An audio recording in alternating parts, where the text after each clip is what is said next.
Tout en haut, là, il y a du bois de tamarin, qui est encore brut, il y a encore l'écorce, il y a encore tout. Juste en dessous, on le voit pas très bien, mais il y a un petit peu de bois jaune, c'est du cyprès de la Réunion. Tout commence ici, dans son petit atelier des Jacques à Saint-Joseph. À partir de ces essences de bois de l'océan Indien, Nicolas Wilgenbus donne vie à des guitares, des véritables œuvres d'art. Donc ça, c'est 2 guitares classiques, une en palissandre, une en bois de rose. Et ceux-là, c'est mes nouveaux modèles en fait. C'est que j'ai retiré il n'y a plus de rosace d'ouverture sur le dessus. L'ouverture maintenant se fait par le devant pour garder vraiment le maximum de surface vibrante sur la table d'harmonie. En moyenne, près de 200 heures pour réaliser une seule de ces pièces, et le luthier connaît par cœur les sonorités, la robustesse et la résonance de chaque essence pays.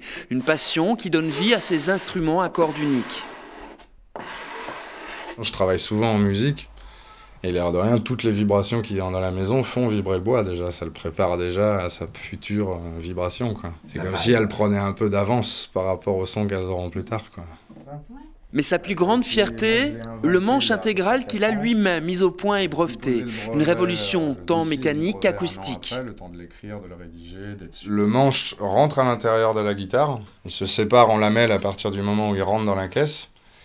Du coup, ça me permet de répartir toutes les forces mécaniques pour éviter que la guitare se déforme et en même temps d'envoyer toutes les parties vibrantes, c'est-à-dire la sonorité, à l'ensemble de la table d'harmonie. Francis Cabrel, Véronique Sanson ou encore Pat Jaune, ici à La Réunion, saluent son travail. Exemple, ce modèle hybride entre acoustique et électrique. Ou encore, cette guitare électrique en ébène et padouk.